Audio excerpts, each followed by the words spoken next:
হয় ৰাইজৰ নিৰাপত্তাত থকা এগৰাকী আৰক্ষী জোৱানৰ মই যি বিৰল যি প্ৰতিভা দেখুৱাম তেখেতৰ যি হাতৰ পৰশ এই হাতৰ পৰশত তৈয়াৰ হৈ উঠিছে এখন যন্ত্ৰচালিত নাও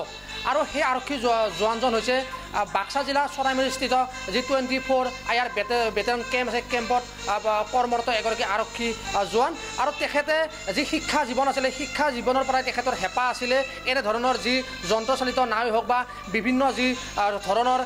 ঘৰে হওক বিভিন্ন তেখেতে নিজৰ হাতৰ পৰশত তৈয়াৰ কৰি আহিছে আৰু যিহেতু সমাগত 15 আগষ্ট আৰু 15 আগষ্টৰ পূৰ্বে তেখেতে এখন যন্ত্ৰচালিত যি নাও এই নাও তেখেতে তৈয়াৰ কৰিছে আৰু নাওখনত যি গীত পৰিৱেশন হয় যি আমাৰ যি ৰাষ্ট্ৰীয় সংগীতৰ গীতো আপুনি শুনিব পাব আৰু কেমেৰা পাৰ্চন ৰূপমে পোনপটীয়াভাৱে দেখুৱাইছে এইখনেই হৈছে এখন যন্ত্ৰচালিত নাও আৰু এই যন্ত্ৰ যি চালিত এই নাওখন তেখেতে প্ৰায় এমাহৰ ভিতৰত এনেদৰে নিজৰ হাতৰ পৰশত এনেদৰে তেখেতে নিৰ্মাণ কৰি উলিয়াইছে ৰাষ্ট্ৰীয় যি সংগীত এই ৰাষ্ট্ৰীয় সংগীতটো ইয়াত বাজি উঠে আৰু যিহেতু 15 আগষ্টৰ পূৰ্বে এনেধৰণৰ যি তেখেতৰ প্ৰতিভা তেখেতে দাঙি ধৰিবলৈ সক্ষম হৈছে এয়া সঁচাকৈ প্ৰশংসনীয় বুলি ক'ব লাগিব কাৰণ তেখেতৰ সৰুৰে পৰা এটা হেঁপাহ আছিলে এনেধৰণৰ যি নাও বা হওক বা বিভিন্ন যি সামগ্ৰী তেখেতে নিজৰ হাতেৰে তৈয়াৰ কৰাৰ এটা হেঁপাহ তেখেতে মনত পুহি ৰাখিছিল আৰু পৰৱৰ্তী সময়ত সেই বাস্তৱ কৰিবলৈ সক্ষম হ'ল আৰু জোৱানজনৰ ঘৰ হৈছে নগাঁও জিলাৰ ব্ৰহ্মপুৰত ঘৰ আৰু 24 ঘণ্টাই ৰাইজৰ নিৰাপত্তাই হওক বা যিসকল অভিযুক্ত আছে অভিযুক্তৰ পিছত দৌৰি থাকে আৰু তেনে সময়তে যিখিনি আজৰি সময় পায় এই আজৰি সময়ত এনেদৰে তেখেতে এখন যি ডলফিন নামৰ এখন যি নাও এই নাও তেখেতে নিজে তৈয়াৰ কৰিবলৈ সক্ষম হৈছে মোৰ লগত এই যিগৰাকী জোৱানগৰাকী আছে কি নাম আপোনাৰ মোৰ নাম শ্ৰী গিৰীন শইকীয়া ঘৰ ক'ত আপোনাৰ ঘৰ মোৰ নগাঁও ডিষ্ট্ৰিক্ট ব্ৰহ্মপুৰ বুলি কয় ইয়াত আপুনি কেইবছৰ চাকৰি কৰিলে ইয়াতে মোৰ 3 বছৰ হৈ গ'ল হয় আপোনাৰ মনলৈ কিয় আহিলে এই যি নাওখন আপুনি প্ৰস্তুত কৰিলে মনলৈ কিয় মানে মই এইবিলাক কথা ভাবিয়ে থাকোঁ কি কৰিব পাৰিলে ভাল হ'ব কি কৰিব নোৱাৰিলে বেয়া হ'ব কি কৰিম কিবা এটা যদি বনাব পাৰোঁ নিজৰ বিবেকেদি হয়তো কিমান ছাকচেছ হয় নাজানো বনাই আছোঁ আৰু কমপ্লিট হোৱাগৈ নাই হ'ব আৰু এতিয়া আপোনাৰ সৰুৰ পৰা হেঁপাহ আছিলে নিশ্চয় হেঁপাহ এটা আছিল আগতে মই এনেকৈ বিল্ডিঙো মই বনাইছোঁ তাৰপিছত হয়তো আপোনালোককো মই ধন্যবাদ দিছোঁ অহাৰ কাৰণে এতিয়া আপোনাৰ 15 আগষ্টত হয়তো চলাব পাৰিম আৰু মোৰ আশা ইমানখিনি আছে কি কি সামগ্ৰী ইয়াত ব্যৱহাৰ কৰিছে নাওখন তৈয়াৰ কৰা ইয়াত আপোনাৰ কাণ খজোৱা ষ্টিকডাল ব্যৱহাৰ কৰা হৈছে দাঁত খোচা ষ্টিক ব্যৱহাৰ কৰা হৈছে বেজী আগত যে থাকে নিপুলটোৰ আগত যে এটা কভাৰ থাকে সেইটো ব্যৱহাৰ কৰা হৈছে লগতে টুনি লাইট ব্যৱহাৰ কৰা হৈছে মোবাইলৰ খালী কাৰ্টুন ব্যৱহাৰ কৰা হৈছে এনেকৈ তাৰপিছত বেজীৰ চিৰিঞ্জ যি চিৰিঞ্জ এই চাইলেঞ্চাৰডাল দেখিব পাৰে এইডাল চাইলেঞ্চাৰ চিৰিঞ্জৰ হয় আৰু আকৌ ধোঁৱাৰ ব্যৱস্থাও হৈছে মানে নিজে ভাবি কৰিছোঁ আৰু কি গান বাজে ইয়াত আপোনাৰ নাওখনৰ চাউণ্ড থাকিব হৰণ থাকিব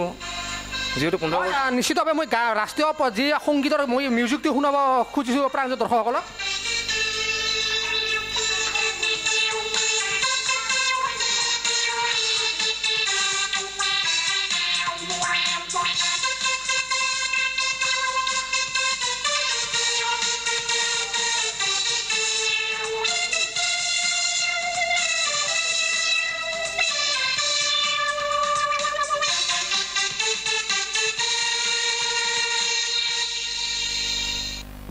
নিশ্চিতভাৱে সুন্দৰ এটা ৰাষ্ট্ৰীয় সংগীত ইয়াত গানো ইয়াত বাজে আৰু মই পুনৰ জোৱানজনৰ ওচৰলৈ যাম আৰু পৰৱৰ্তী সময়ত কি সপোন আছে আপোনাৰ পৰৱৰ্তী সময়ত এতিয়া এনেকৈ ডাইৰেক্ট কৰিব নোৱাৰিম নহয় ভাবোচোন কি কৰিব পাৰোঁ মোৰ এটা হেঁপাহ এটা আছে ঘৰ এটা বনোৱা অত্যাধুনিক টাইপৰ হয়তো এটা চুইমিং পুল থাকিব এনেকুৱাকৈ আৰু ধৰক অলপ হেভি মেটেৰিয়েলছত লগাম নাই এইটো কিনো ক'ম আৰু যেতিয়া মন যায় তেতিয়া কামটো কৰিলোঁ ভাল লাগিছে আপোনালোকে আহি পিনি ইমানখিনি প্ৰেৰণা দিয়াৰ কাৰণে আৰু সকলোৱে মোক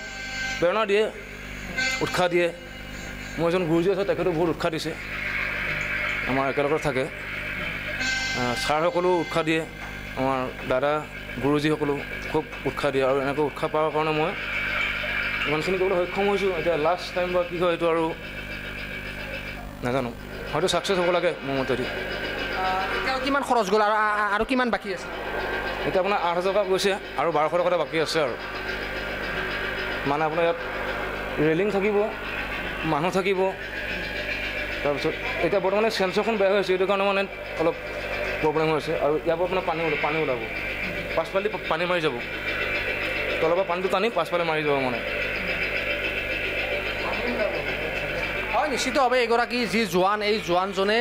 কৰ্তব্যৰ মাজতে যিখিনি আজৰি সময় পায় আজৰি সময়ত এনেদৰে এখন যন্ত্ৰচালিত যি নাও এই নাও তেখেতে তৈয়াৰ কৰিবলৈ সক্ষম হৈছে মাহৰ ভিতৰত প্ৰস্তুত কৰিছে আৰু যিহেতু মোৰ লগত এই বেটেলিয়ন কেম্পৰ এগৰাকী বিষয়া আছে শীৰ্ষ বিষয়া কি ক'ব ছাৰ আচলতে কেনেকুৱা লাগিছে এইখন চাই হয় আজি গিৰীণ শইকীয়া আমাৰ 24 আসাম আয়াৰ বেটেলিয়নৰ তেখেতে এজন কনিষ্টবল তেখেতৰ নিজৰ কৰ্তব্যত থাকি নিজৰ কৰ্তব্য পালন কৰি এখন যন্ত্ৰচালিত নাও তৈয়াৰ কৰিছে তাৰ কাৰণে আমি নথৈ ধন্যবাদ জ্ঞাপন কৰিছোঁ আৰু ভৱিষ্যতে তেখেতে আৰু যদি কিবা কৰিব বিচাৰে তাক আমি প্ৰেৰণা যোগাই পেলাই যিখিনি সুবিধা দিব লাগে পাৰিলে আমি তেখেতক সুবিধা কৰাই দিম এই নাওখনত এটা গুৰুত্বপূৰ্ণ কথা যে ৰাষ্ট্ৰীয় সংগীতটো বাজি উঠে যিহেতু সমাগত 15 আগষ্ট কি ক'ব আচলতে হয় এইটো দেশৰ কাৰণে এটা পৰিস্থিতি চিন হয় যেটো আমাৰ ভাৰতীয় নাগৰিক হিচাপে যেটো ৰাষ্ট্ৰীয় সংগীত এই জাহাজখনিয়ে আজি ক'ব পাৰিছে যে 15 আগষ্টৰ আগে যে উদ্ঘাটন কৰিলে সেইটো এটা ৰাষ্ট্ৰৰ পৰ্যায়লৈ আনিব বুলি আমি চিন্তা চৰ্চা কৰিছোঁ নিশ্চিতভাৱে এগৰাকী বেটেলিয়ন কেম্পৰ শীৰ্ষ আৰক্ষী বিষয়া আছিলে আৰু নিশ্চিতভাৱে এইখন যি এখন ইয়াত জাহাজ তৈয়াৰ কৰিছে নিজৰ হাতৰ বৰষত সেইগৰাকী জোৱানে এই জাহাজখন তৈয়াৰ কৰিছে আৰু পুনৰবাৰ এই মই সংগীতটো শুনাম প্ৰাঞ্জল দৰ্শকসকলক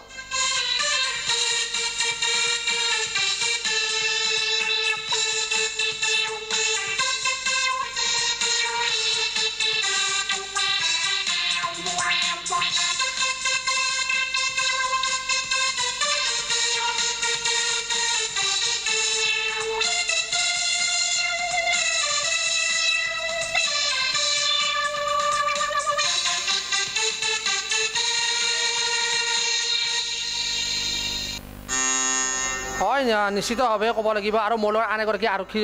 ইয়াৰ লোক আছে মই তেখেতৰ ওচৰলৈ যাম কি ক'ব আচলতে কেনেকুৱা লাগিছে দেখি আজি এইটো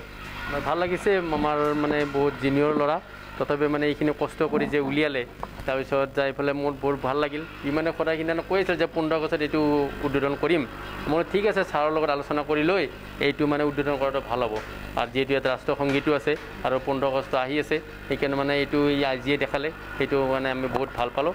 আৰু মানে কি 24 হৈ মানে আৰু কাম কৰি যাওক আগলৈ সেইখিনিয়ে মানে আশা কৰিলোঁ আপোনাক খুব উৎসাহ দিছে ভাল লাগিছে সি আগতো মানে মোৰ ফেমিলিকো মোৰ ইয়াতে কোৱাৰ্টাৰ আছিলে মোৰ ফেমিলিকো মানে ঘৰ এটা গিফ্ট কৰিছে মানে সিও আগৰ পৰাই মানে কি ইচ্ছুক এইবিলাকত ঠিক আছে বাকী